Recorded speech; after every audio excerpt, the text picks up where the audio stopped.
Kita akan membuka dalam kitab 1 Timotius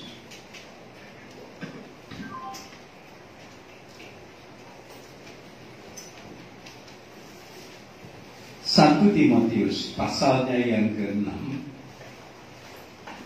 ayat 20 bagian A. 1 Timotius pasal 6 ayat 20 bagian A, yaitu sampai di tanda titik, saudara-saudara. Sekali lagi, 1 Timotius pasal 6 ayat 20 bagian A sampai D. Mari kita baca sama-sama, saudara-saudara. 2, 3. Hai Timotius, pelihara apa yang telah dipercayakan kepadamu. Titik saja. Sampai titik, saudara-saudara. Mari kita baca ulang dengan suara nyaring. 2, 3. Hai Timotius, pelihara apa yang telah dipercayakan kepadamu. Terima kasih. Saudara-saudara, menjadi orang percaya dalam panggilan kehidupan kekristenan, kita dipercayakan. Amin, saudara-saudara. Kita dipercayakan. Kata dipercayakan di sini ketika ditambah kata dasarnya percaya, tapi ketika diawali dengan di dan diakhiri dengan kan, maka menunjukkan bahwa ini bicara tentang sesuatu yang dipercayakan kepada pribadi orang sebagai pelaku dari tugas dan tanggung jawab dari Tuhan. Nah, dalam kehidupan saudara kita semua, sama seperti ketika Rasul Paulus berkata kepada Timotius bahwa Timotius, engkau dipercayakan. Dipercayakan apa? Ada tugas dan tanggung jawab yang diberikan kepadanya. Begitu juga dalam kehidupan saudara kita semua. Jadi orang Kristen, ketika kita menaruh percaya kepadanya, maka dia mempercayakan kepada kita sesuatu. Dipercayakan kepada saudara sesuatu, dan kita akan melihat seperti apa nanti yang dipercayakan kepada kita. Puji Tuhan, saudara-saudara. Saya berkali-kali sampaikan di mimbar ini, dalam kehidupan kekristenan, kita tidak hanya sekedar dipanggil saja, tetapi kita dipanggil untuk satu tugas dan tanggung jawab. Artinya kita tidak hanya pasif berdiam diri saja, tetapi ada tanggung jawab yang dipercayakan kepada kita, yang harus kita lakukan, harus kita kerjakan dengan setia, dengan sungguh-sungguh. Bukankah kalau Bapak Ibu dalam tugas pekerjaan, sesuai dengan profesi saudara masing-masing, saudara diberi tanggung jawab, diberi kepercayaan, maka saudara harus mengerjakan pekerjaan itu dengan sungguh-sungguh.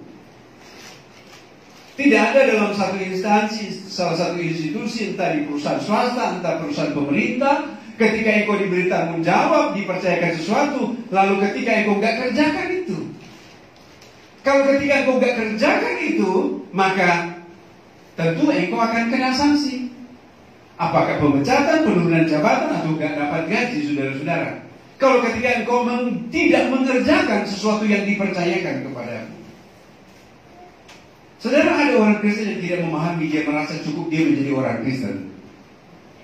Tetapi dia tidak memahami sesungguhnya panggilan dalam kehidupan kekristenan. Ada tanggung jawab yang harus dia kerjakan. Dan pagi hari ini, apa yang kita lakukan di pagi hari ini, walaupun hanya sekitar 2 jam, ini bagian dari sesuatu yang dipercayakan kepadamu yang kau kerjakan. Amin. Puji Tuhan. Haleluya. Nah, ketika dia melihat engkau mengerjakan, maka engkau disebut sebagai hamba yang setia. Tapi ketika engkau nggak mengerjakan itu, nggak akan disebut engkau sebagai hamba yang setia. Nah, mari saya mau perhatikan di kalimat-kalimat di sini, saudara. Pertama, ada satu kata yang disebut di situ, peliharalah. Iya. Hai Timotius, peliharalah. Bapak Ibu saudara-saudara dikasih Tuhan, memberi pengertian pelihara di sini adalah bicara tentang komitmen kita terhadap apa yang dipercayakan. Dalam Alkitab King James disebutkan di situ adalah bicara tentang komitmen.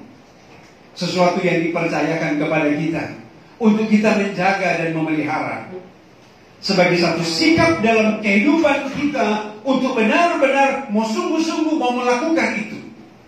Dan itu bicara tentang komitmen saya ketika saya menyatakan diri saya sebagai seorang hamba Tuhan. Saudara, hamba Tuhan itu tidak hanya pendeta yang berkhotbah, tetapi kita ini juga disebut sebagai orang-orang yang dipanggil untuk menjadi hamba Tuhan. Nah, kalau bicara tentang hamba, saudara-saudara, maka berarti kita punya majikan. Hamba dalam pengertian di sini adalah karena kita mau melayani Tuhan di atas segala Tuhan, yaitu Yesus Kristus. Sehingga dalam kehidupan orang percaya kita juga disebut sebagai seorang hamba, tapi bukan hamba dunia, tapi kita disebut sebagai hamba Tuhan. Amin, saudara-saudara. Anak-anak muda, Bapak Ibu semua, engkau hamba Tuhan. Engkau hamba Tuhan. Saya hamba Tuhan. Saudara-saudara, yaitu hamba yang melayani Tuhan, yaitu Tuhan di atas segala Tuhan, Yesus Kristus. Nah, sebagai seorang hamba, maka pengertian pelihara di sini adalah bicara komitmen kita untuk mau mengerjakan itu. Saudara-saudara, peliharalah. Dan di sini bicara tentang tanggung jawab. Jadi, dalam kehidupan orang Kristen, orang percaya, ada tanggung jawab untuk memelihara apa yang dipercayakan itu, untuk dirawat, dijaga, saudara-saudara. Kalau kita tidak pelihara, maka kalau barang kita tidak pelihara, dia akan bakal rusak, saudara-saudara. Maka itu sebabnya dalam kehidupan kita dipanggil oleh Tuhan, ada sesuatu yang dipercayakan dan harus kita pelihara itu. Dan itu bicara tentang komitmen di dalam kehidupan, dalam panggilan kita kepada Tuhan dengan sungguh-sungguh dan setia. Saudara, di akhir zaman ini ada banyak tantangan. Ya. Tantangan sering saya sampaikan, makin tambah. Tapi saya mau katakan, mari kita tetap berkomitmen di dalam panggilan kita. Amin, saudara-saudara. Apapun yang terjadi, saudara-saudara, di tengah situasi dan kondisi keadaan yang semakin jahat, dunia yang semakin jahat, keadaan yang semakin sulit, saudara-saudara, ya, kesulitan dan kesukaran yang melanda bumi ini, dan kita terdampak dengan keadaan-keadaan yang sulit itu. Tapi mari kita mau tetap berkomitmen dalam panggilan. Kalau saya sudah dipanggil, maka saya harus betul-betul menjaga komitmen itu untuk memeliharanya. Ada orang di luar sana nggak sanggup menjaga, memelihara sebagai satu sikap komitmen dia dalam panggilan sebagai orang percaya. Dia melupakan Tuhan, dia meninggalkan Tuhan, dan dia tidak mengerjakan dalam panggilan itu. Saudara-saudara, dalam panggilan sebagai orang percaya yang kita katakan mengerjakan keselamatan itu dengan takut dan gentar, dia lalaikan, dia diabaikan itu, saudara. Mengapa demikian? Karena keadaan situasi dunia dengan pengaruh dan godaan dunia yang bisa saja membuat dia akhirnya dia jauh dari Tuhan. Dan dia bermasa bodoh, saudara-saudara. Dia bermasa bodoh. Dia gak lagi memikirkan perkara-perkara yang berkaitan dengan kekekalan dalam hidup. Dia tidak lagi memikirkan hal-hal yang surgawi, tetapi dia hanya memikirkan perkara-perkara yang duniawi.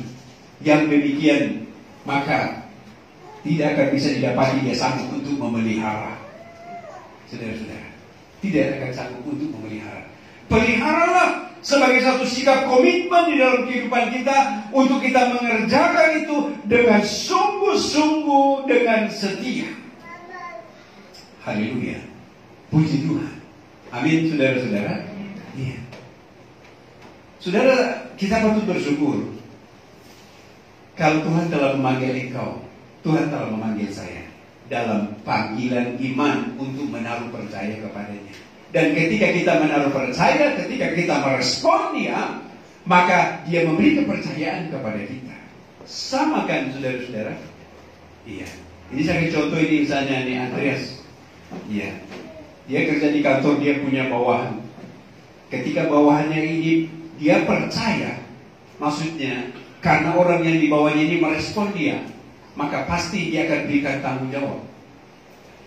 Sama juga sebagai seorang pimpinan, sebagai seorang atasan. Kalau ketika dia melihat ini bawahannya ini merespon setiap apa yang saya sampaikan, maka dia akan beri kepercayaan. Tapi kalau ketika sebagai atasan, sebagai pimpinan, dia melihat bawahannya ini nggak merespon setiap apa yang diberikan, dia tidak akan bertanggung jawab. Dia tidak akan memberi kepercayaan. Dia tidak akan dipercayakan. Saudara. Nah begitu juga di dalam kehidupan kita. Kita dipanggil oleh Tuhan dan kita mau bersyukur. Kalau Tuhan panggil saya, maka saya dipercayakan oleh Tuhan. Haleluya. Saya tanya kepada saudara, saudara bisa memberikan sebuah pengertian lainnya? Kalau ketika seorang dipercayakan berarti dia memiliki nilai apa? Jujur. Amin, saudara. Dia memiliki nilai kejujuran. Kedua, dia memiliki nilai tanggung jawab. Iya. Kan gak mungkin kalau misalnya ketika diberi kepercayaan, lalu kemudian dia bukan orang yang seperti poin tadi saya sampaikan. Nilai kejujuran, tanggung jawab, setia, dan sungguh-sungguh itu bagian-bagian dari mereka yang dipercayakan. Dan ego mau bersyukur. Oh terima kasih Tuhan, kalau saya adalah bagian dari panggilan itu, saya mau mengerjakan itu, saya mau sungguh-sungguh, saya mau setia itu. Karena dari sekian miliar penduduk dunia ini, saya di antaranya, yaitu yang dipanggil dan diberi kepercayaan. Haleluya. Saudara-saudara, kalau sekiranya kemudian akhirnya enggak kita bertanggung jawab, bisa saja diambil dari kita. Iya. Bisa saja diambil dari kita. Enggak jadi pindah. Engkau tidak bertanggung jawab. Bisa diambil dari kita. Dikasih ke orang yang lain yang mau sungguh-sungguh. Tapi saya percaya kita sola gracia, kita mau tetap berkomitmen, mau sungguh-sungguh dalam panggilan Tuhan itu, karena saya orang yang dipercaya oleh Tuhan. Amin. Puji Tuhan. Saudara-saudara yang dikasih Tuhan, dan kita meminta kepada Tuhan, Tuhan berikan kekuatan kepada saya, kemampuan kepada saya untuk saya mengerjakan itu. Saudara-saudara, mungkin orang akan berkata, apa yang dipercayakan kepada saya? Dan tanggung jawab apa yang harus saya lakukan, saya kerjakan? Sebetulnya tidak berat-berat, saudara-saudara. Dalam persekutuan bersama, dalam ibadah bersama, di dalam kita berdoa, kita memuji Tuhan, di dalam kita melakukan, dalam kita menerapkan setiap apa yang menjadi konsep-konsep dan prinsip-prinsip dari firman Tuhan. Kalau orang yang gak sungguh-sungguh, dia akan berkata berat. Iya. Betul? Iya. Coba orang mengerjakan ringan saja, tapi kalau dia gak sungguh-sungguh, saya cuma perintahkan begini saja. Tolong ini remote ini pindahkan ke situ. Karena dia mengerjakan tidak sungguh-sungguh, terasa berat gak ini mengerjakan cuma pindah remote?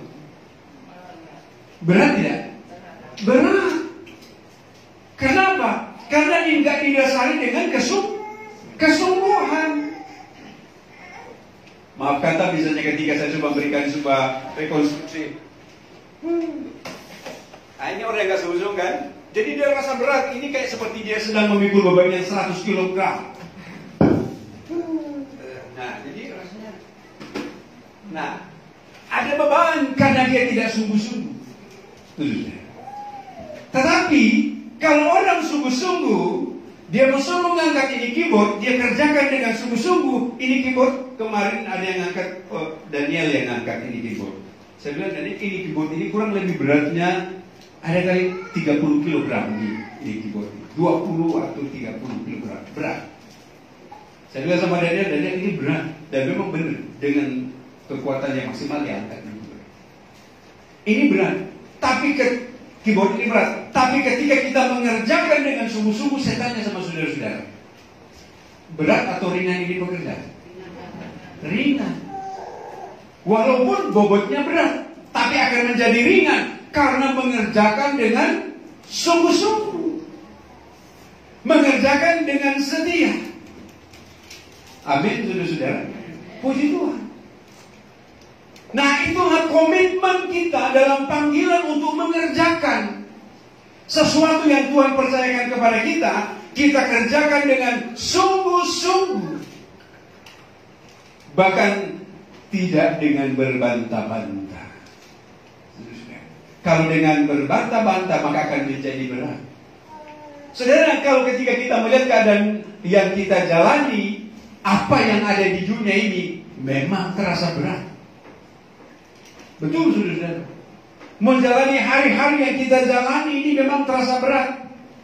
Tapi kalau ketika kita mau percaya kepada Tuhan dengan sungguh-sungguh, kita akan jalani semuanya itu dengan ringan. Mengapa demikian? Sekalipun berat, tetapi ringan, karena Alkitab jamin.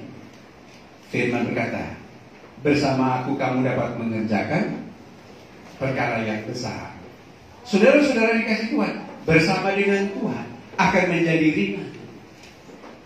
Saya tidak tahu kalau bicara soal persoalan pergumulan yang kau hadapi dalam hidup ini.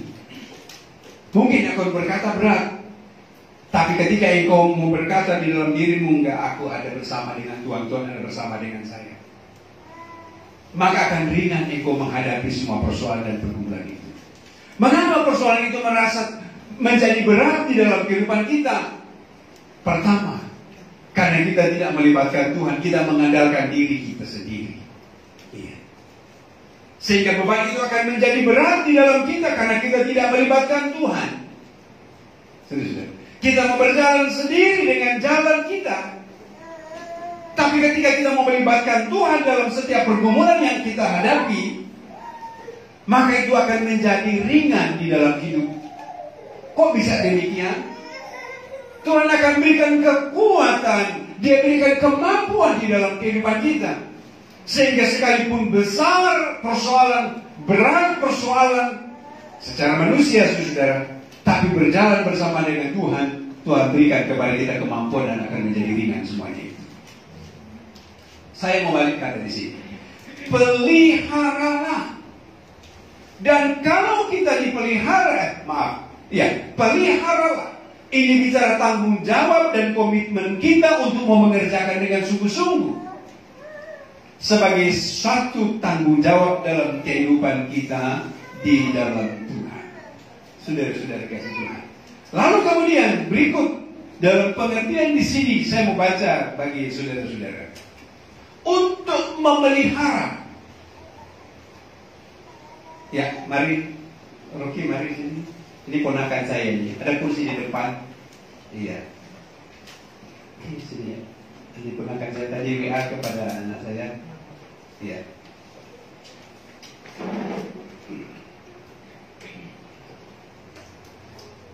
Saya lanjut ya, saudara. Saudara-saudara dikasih Tuhan. Saya tanya kepada saudara dan saudara jujur jawabnya.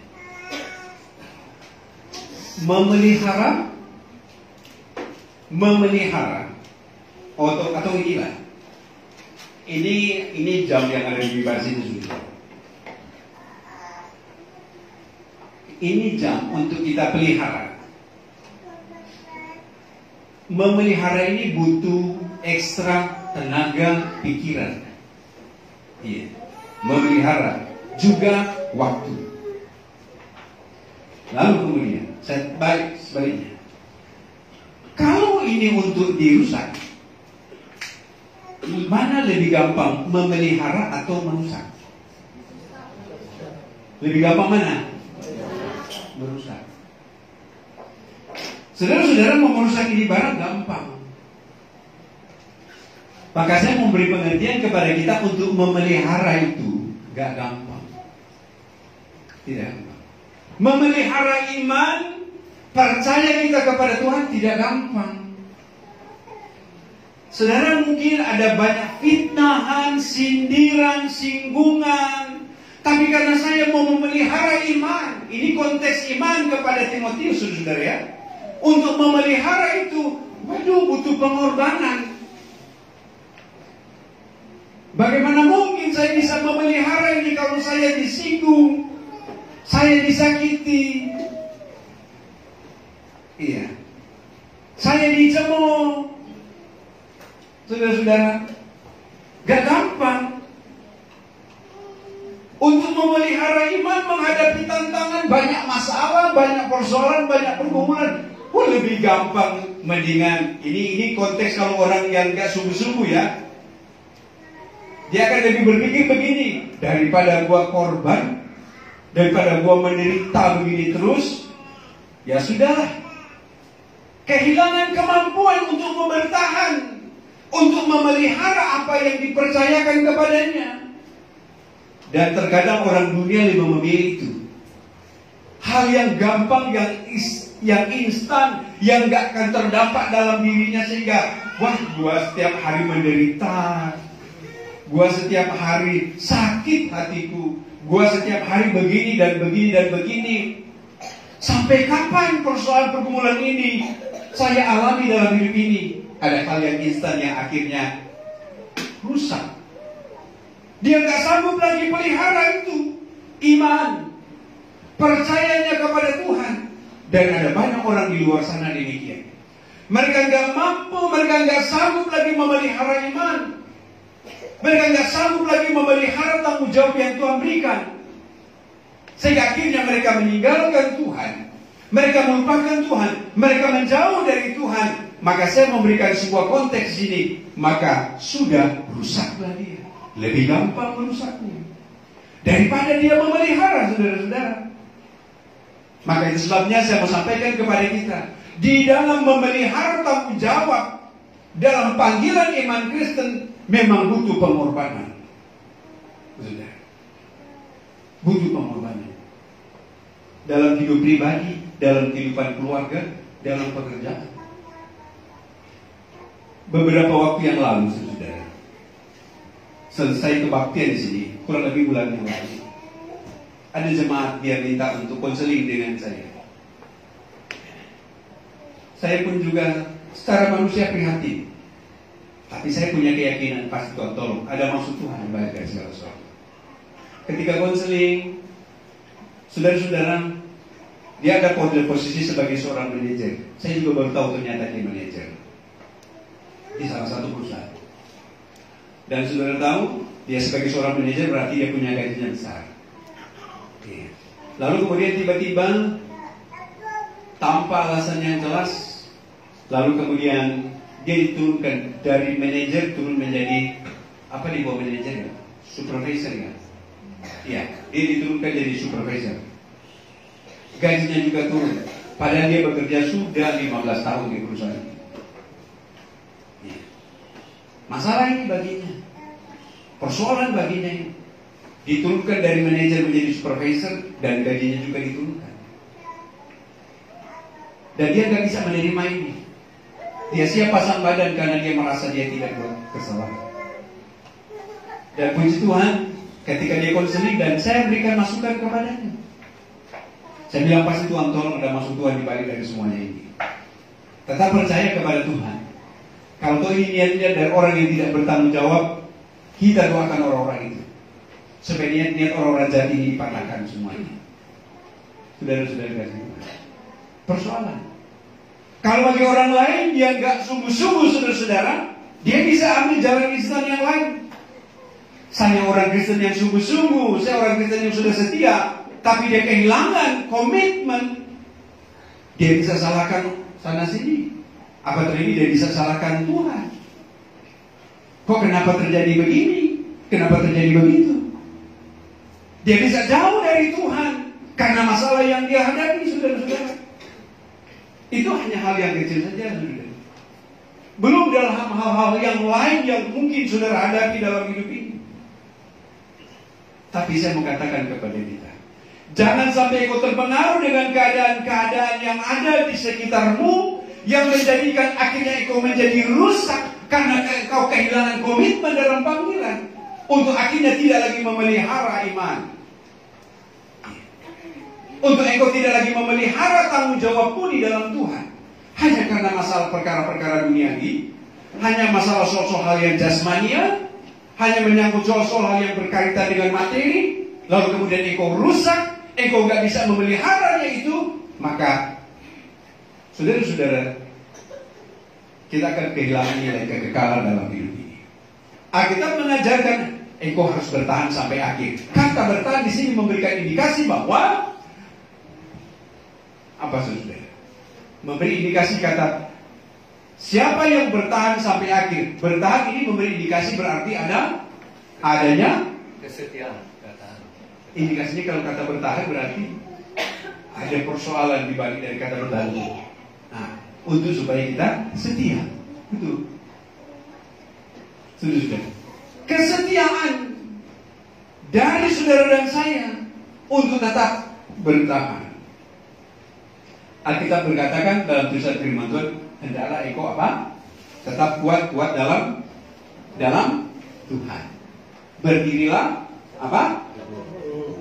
Teguh, tegak. Iya. Berdirilah tegak. Mengapa demikian? Saya pernah berilustrasi di sini. Mengapa firman Tuhan berkata berdiri teguh? Berdiri teguh sama seperti tentara. Iya. Jadi dia tegak. Kalau ketika dia begini bukan tegak itu namanya. Iya. Dia berdiri tegak, sigap. Saudara-saudara. Kalau saudara berdiri tegak, sigap, ya. Kalau tentara dia berdiri tegak, sigap, saudara-saudara, berarti dia siap. Tapi kalau orang dalam kondisi santai begini dia nggak siap. Begitu didorong, hilang jatuh. Nah, kurang lebih begitu. Saudara-saudara, kekuatan yang dari Tuhan berikan kepada kita. Sekali lagi, peliharalah, haleluya, dalam hidup kita ini. Saudara-saudara, Tuhan taruh itu. Iya, Tuhan taruh itu. Mungkin engkau sudah mengalami masa sulit dalam hidup. Tapi engkau harus berkata dalam dirimu, saya diberi tanggung jawab untuk saya memelihara iman saya. Iya. Saya selalu mengulang-ulang juga bagi anak muda yang hadir pada pagi hari ini. Peliharalah imanmu. Amin. Iya. Pelihara.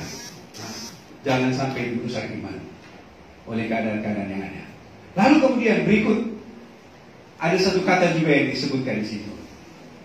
Peliharalah apa yang telah dipercayakan. Dipercayakan di sini memberi pengertian di dalam kehidupan kita bahwa kalau kita dipercayakan berarti kita punya kapasitas. Amin. Iya. Kita punya kapasitas. Artinya kemampuan untuk bisa mengerjakan. Dan panggilan orang percaya, Tuhan percaya kepada kita karena kita punya kapasitas untuk menjadi pribadi-pribadi yang benar-benar sungguh-sungguh di dalam Tuhan. Dan ini nilai-nilai di dalam kehidupan kekristenan. Maka itu sebabnya mari kita mau menjaga kepercayaan yang Tuhan berikan. Saya mau baca ada sebuah kisah di dalam Alkitab. Mari sama-sama kita buka Matius pasal 25. Saya mau hubungkan ini dengan sesuatu yang dipercayakan. Matius pasalnya yang ke-25. Coba Daniel ayatnya yang ke-14. Matius pasal 25 ayat 14. Sebab hal kerajaan sorga, ini bicara sorga, ini bicara kekekalan. Saya mau bawa ini dalam konteks tentang sesuatu yang dipercayakan. Sebab hal kerajaan sorga sama seperti seorang yang mau bepergian ke luar negeri, yang memanggil hamba-hambanya dan mempercayakan hartanya kepada mereka. Nah, jadi ada seorang tuan, seorang majikan, dia mau bepergian jauh, lalu kemudian dia percayakan hartanya kepada para hamba-hambanya. Ayatnya yang ke-15. Yang seorang diberikan 5 talenta, yang seorang lagi 2, dan yang seorang lain lagi 1 talenta. Jadi begini saudara. Tuannya ini mau pergi ke luar negeri. Lalu dia panggil hambanya 3 orang.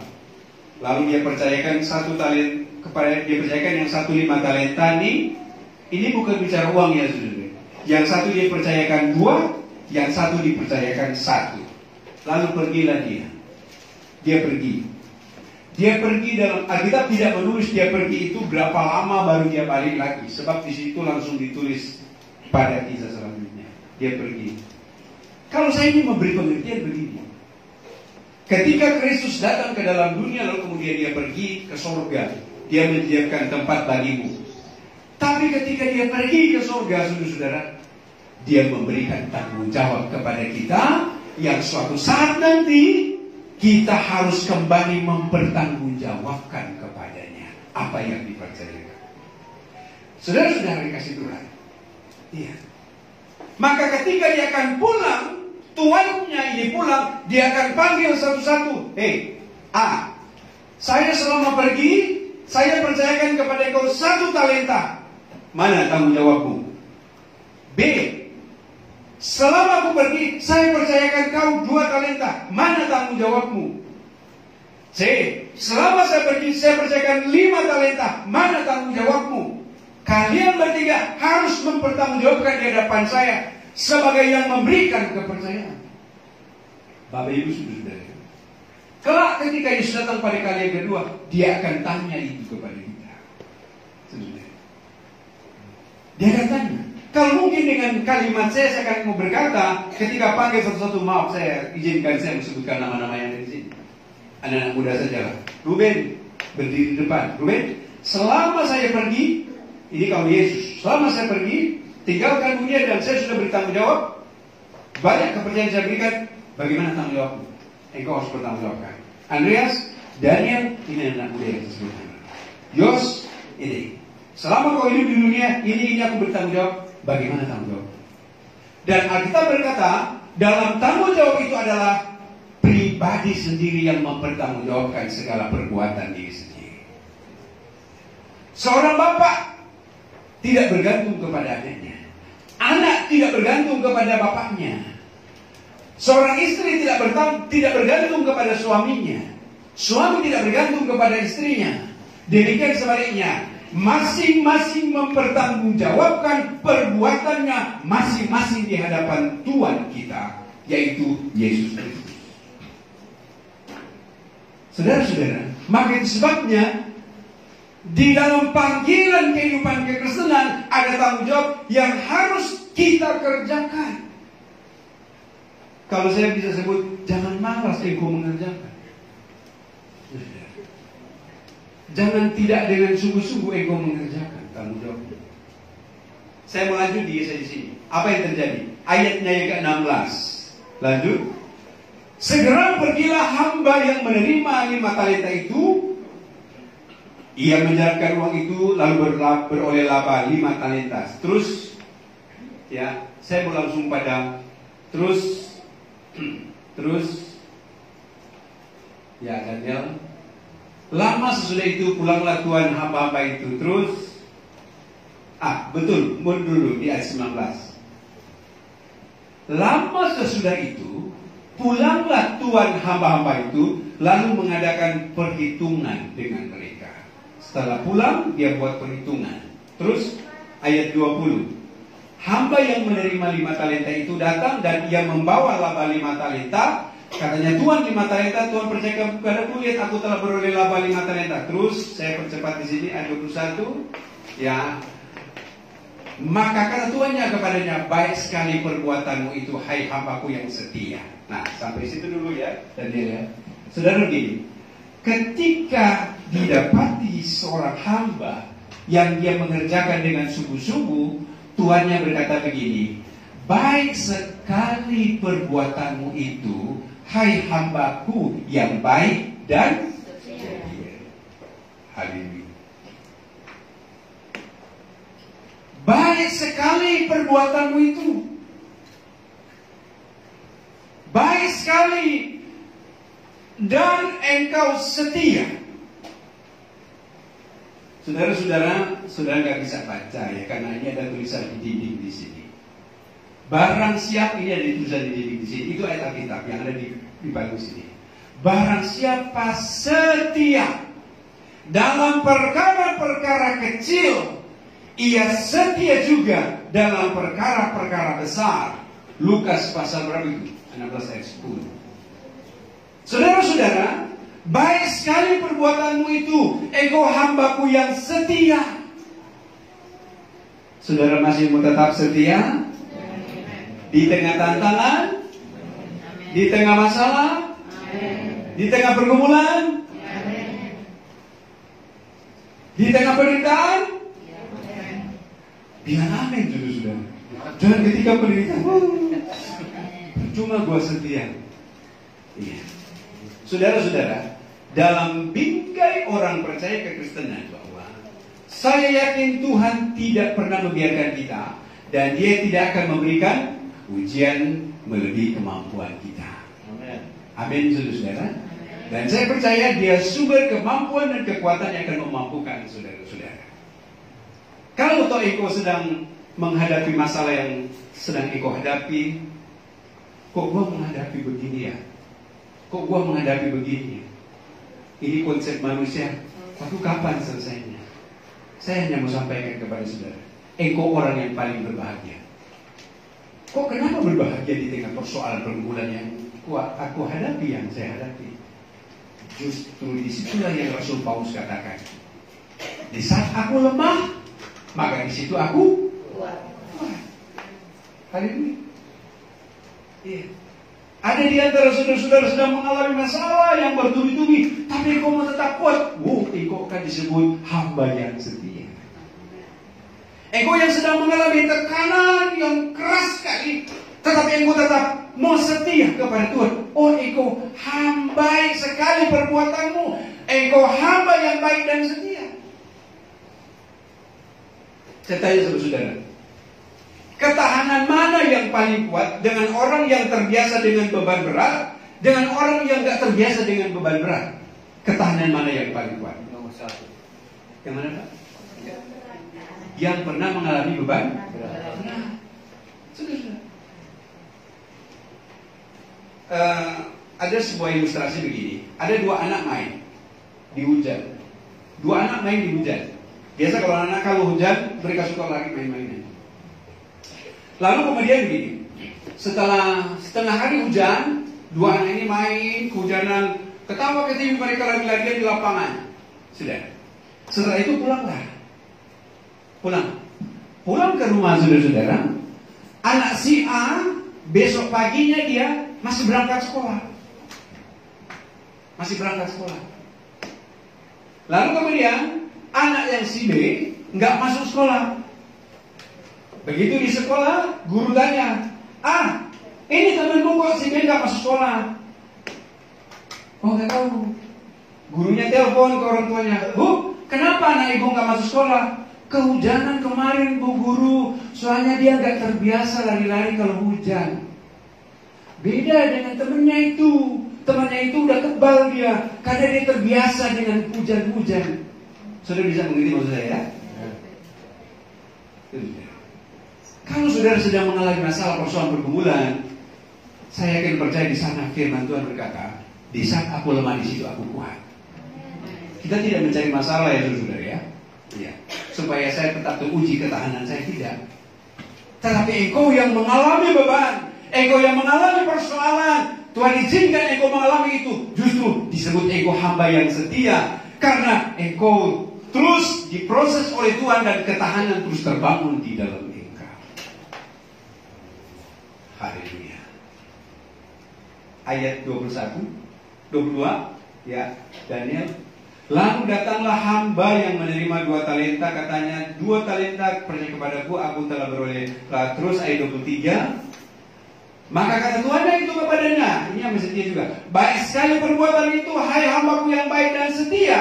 Engkau telah setia memikul tanggung jawab dalam perkara yang kecil, aku akan berikan kepadamu tanggung jawab dalam perkara besar. Ayat 23, 24 ya.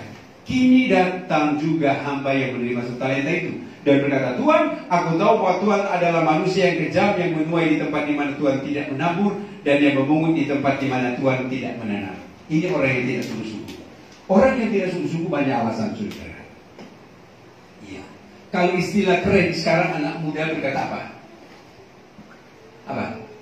Orang yang banyak alasan. Kalau bahasa anak muda sekarang apa? Pak James Bowley apa? Ngeles. Ngeles. Banyak alasan. Ini tanda orang yang gak sungguh-sungguh. Ini tanda orang yang gak setia. Kalau orang yang sungguh-sungguh, dia gak akan banyak alasan. Sama seperti memindahkan remote tadi. Iya. Kalau dia sungguh-sungguh, dia akan mengerjakan itu dengan sungguh-sungguh, gak banyak alasan. Tapi kalau dia tidak sungguh-sungguh, ada banyak alasan dia. Saudara-saudara, ini hamba ini yang disebut penerima satu talenta, banyak alasan dia, saudara-saudara. Nah, karena dia tidak sungguh-sungguh mengerjakan. Saudara yang dikasihi Tuhan, dalam mengerjakan tanggung jawab hubungan dengan Tuhan, mari kita jangan banyak alasan. Amin, saudara-saudara. Puji Tuhan. Dan saya yakin saudara juga bisa buktikan itu. Kalau untuk urusan dengan Tuhan, tidak ada kata alasan-alasan. Karena kita mengerjakan itu dengan sungguh-sungguh. Saudara-saudara, baik dalam hal beribadah kepada Tuhan, baik dalam hal tanggung jawab kita melayani Dia. Saudara-saudara, sebab ketika Tuhan berkorban, Dia mati untuk kita, Dia sudah menyatakan itu dengan sungguh-sungguh. Setia sampai mati-mati di kayu salib. Saudara-saudara, ini tanda tidak sungguh-sungguh, tidak setia. Ayat 25. Ayat 25. Karena itu aku takut dan pergi. Nah, ini dia punya alasan-alasan ini. Ngeles saja ini. Talenta Tuhan itu di dalam tanah. Ini terimalah kepunyaan Tuhan. Nah, ayat 26. Maka jawab tuannya itu, hai kamu hamba yang jahat.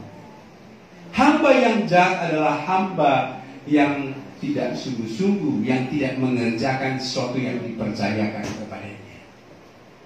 Hamba yang jahat dan malas, jadi kamu sudah tahu bahwa aku menuai di tempat di mana aku tidak menabur dan memungut di tempat di mana aku tidak menanam. Ayat 27.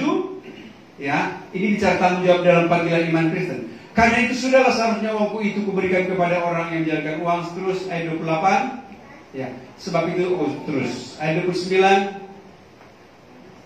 Karena setiap orang yang mempunyai kepadanya akan diberi sehingga ia berkelimpahan, tapi siapa yang tidak mempunyai, apapun juga yang ada padanya akan diambil daripadanya. Saudara pernah bayangkan seorang bapak, seorang ibu, ketika sudah percayakan kepada anakmu atau kepada siapa saja, ketika orang itu gak sungguh-sungguh mengerjakan, mungkin pernah engkau mengalami, kamu gak sungguh-sungguh mengerjakan, sudah tak usah dikerjain itu, mendingan dia yang ngerjain. Kan sama seperti yang ini. Saudara-saudara dikasih Tuhan, maka saya menyampaikan kepada kita, mari sebagai orang yang dipercayakan. Lalu kemudian, baik dalam kitab 1 Timotius pasalnya yang ke-6 tadi, saudara-saudara, 1 Timotius pasal 6 ayatnya yang ke-20. Hai Timotius, peliharalah apa yang telah dipercayakan kepadamu. Nah, saya masih berkaitan dengan satu kata di situ, dipercayakan. Kata dipercayakan di sini memberi pengertian menurut Alkitab adalah sesuatu yang diberikan dari pihak orang lain, atau dalam hal ini sebagai atasan atau sebagai pimpinan atau sebagai tuan kepada bawahannya. Nah, kata dipercayakan di sini dalam arti Alkitab adalah sesuatu yang dititipkan. Iya, itu pengertian lain dalam Alkitab. Sesuatu yang dititipkan. Jemaat di sini saya mereview kembali apa yang sudah pernah saya khotbah waktu yang lalu. Ini hanya untuk mengingatkan kembali. Ya, Andreas bisa masuk di sini, Andreas? Ya, Andreas masuk di sini. Berdiri di sini. Kata dipercayakan. Nah, jadi begini pengertiannya. Ada di situ. Ini saya tuan, dia hamba. Nah, lalu kemudian ini jam Andi ini saya percayakan kepadanya. Nah, pengertiannya adalah saya percayakan kepadanya dan sifatnya barang ini titipan. Nah, lalu saya pergi sekian lama. Saya pergi sekian lama. Iya.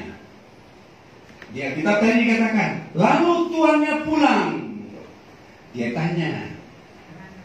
Nah, dia tanya, lalu kemudian dia minta lagi bagaimana? Pegang dulu Andreas. Andreas, saya sekarang sudah pulang. Mana titipan saya? Saya ambil lagi. Nah, oke, saya ambil. Sekarang ini kamu pegang dulu. Oke. Nah, selama saya pergi berkeliling-keliling, saya tanya sama Andreas, apa tanggung jawabmu terhadap barang ini, Andreas? Kamu apakan di barang ini? Sesuai dengan konteks ayat Alkitab yang kita baca di ayat pembuka 1 Timotius 6 ayat 20. Apa bisa jawab? Pelihara. Pelihara. Haleluya. Nah, dia jaga, dia rawat ini. Ketika saya datang, saya minta, Andreas mana? Ya Andreas ini jarumnya sudah rusak.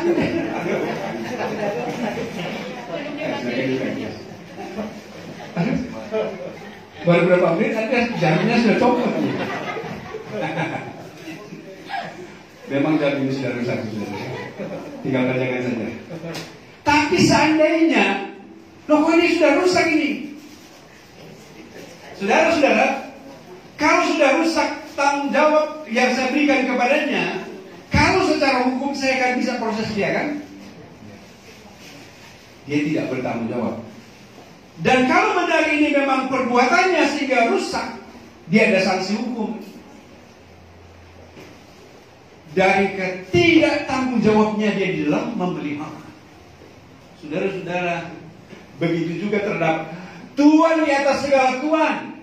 Dia akan datang lagi kepada kita dan dia akan datangin kita masing-masing dan dia akan tanya, bagaimana tanggung jawabmu selama engkau hidup? Selama engkau ada di dunia ini.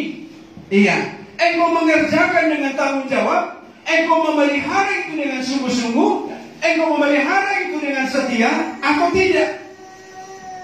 Kalau engkau tidak memelihara itu dengan setia, dengan sungguh-sungguh, maka engkau akan kena sanksi hukum. Tapi kalau engkau jaga dan pelihara itu dengan sungguh-sungguh, dengan setia, maka engkau disebut sebagai hamba yang baik dan setia. Haleluya. Puji Tuhan.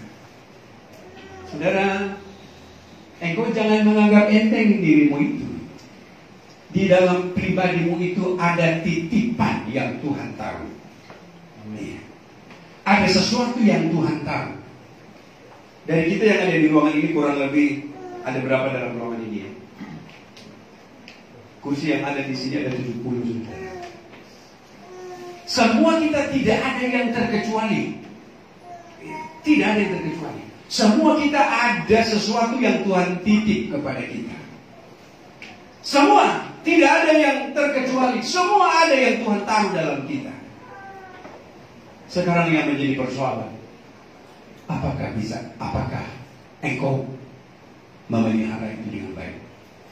Apakah engkau bertanggung jawab itu dengan baik? Apakah engkau sungguh-sungguh menjalani itu dengan baik? Engkau mungkin akan mau beralasan seperti ngeles tadi. Tuhan, aku kan dalam kondisi begini dan begini. Aku kan sedang mengalami banyak masalah Tuhan. Aku kan sedang mengalami tekanan dalam hidupku ini. Aku gak sanggup untuk memelihara itu. Saya mengatakan kepada kita, mari, supaya engkau disebut sebagai hamba yang setia, di tengah tekanan kondisi apapun, tetap kerjakan dengan sungguh-sungguh tanggung jawabmu itu. Amin. Haleluya. Berkat Tuhan menjadi bagian saudara-saudara sekalian. Tuhan Yesus memberkati Bapak Ibu semua. Dan saya udah mari semua kita bangkit berdiri. Kita menyanyikan pujian kepada Tuhan.